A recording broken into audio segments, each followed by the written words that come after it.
I wasn't looking for the letter. It found me. It slipped out from between two books I hadn't touched in years, thin, quiet, and impossibly familiar. And before I even picked it up, I already knew. It wasn't just a letter. It was a truth I had been carrying without knowing. A truth meant for me, but written for someone else. I stood there for a moment, heart held still in a silence only memory can make, because some things don't return to us until the exact second we can no longer run from them. And that morning, I stopped running.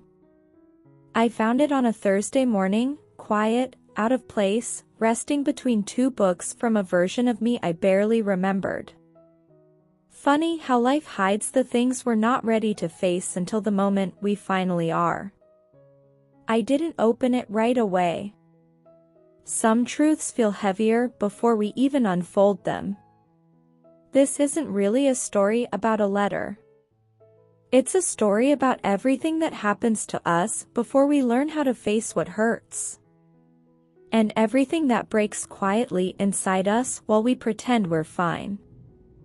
I want to tell you what that morning felt like, not because it's extraordinary, but because I think, in your own way, you've lived something like it too. The letter wasn't addressed to me. But it was meant for me. You'll understand what I mean soon. The handwriting, I recognized instantly. Some presences never really leave us. They just move into the quieter corners of our days, the places we convince ourselves we've outgrown. I had spent half my life believing the story ended one way. That morning, the paper in my hands whispered something different. And I wasn't prepared. It started decades ago, back when I trusted easily, loved softly, believed promises as if they were carved in stone. He and I were not a perfect story, but we were ours, a quiet connection that grew in glances, moments, and unspoken things. He left on a rainy night. No fight. No dramatic ending. Just a silence wide enough to hold every unanswered question. I told people I was fine. I learned to smile around the empty space he left. And life continued, as it always does. But here's what I never told anyone. Some losses don't end. They settle, gently, at the bottom of who you become. And holding that forgotten letter, I felt the weight of all the years I had carried alone. The letter was written the night he left. Not after, before. Before the silence. Before the distance. Before the version of him I invented just to survive. He wrote, "If I stay, I will ruin the parts of you that I love most. You deserve someone who doesn't love you in pieces. Someone who isn't afraid of the life standing in front of him." And then, at the bottom, "One day, when you're ready, you'll understand that leaving was the only way I knew how to love you." I read those lines again, and again. And something inside me, something I didn't know was still breakable, shifted. For years I blamed myself. For not being enough.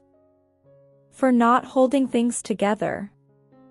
For not saving what was already halfway gone. But there, in ink softened by time, was a truth I had never considered.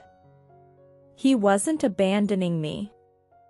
He was abandoning the version of himself he couldn't outrun. And somehow that hurt more.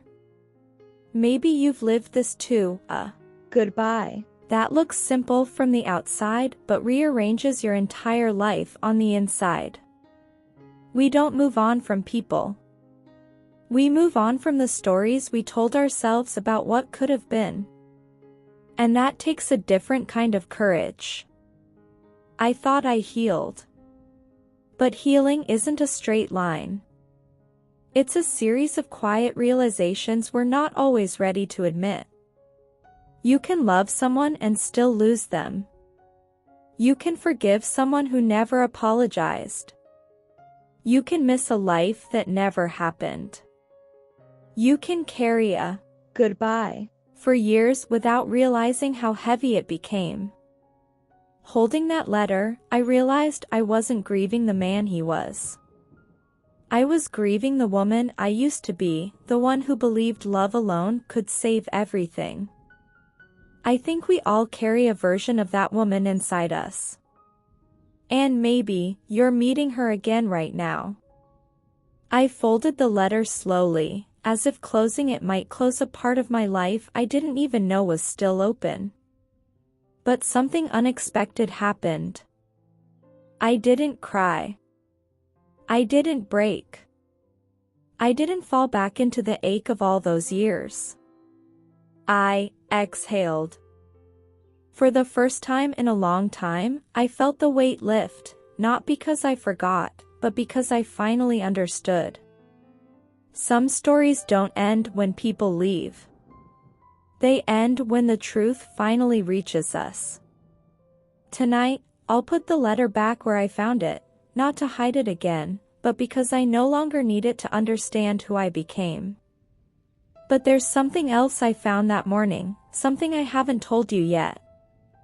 And in my next letter, you'll understand the part of the story that even I wasn't ready to face.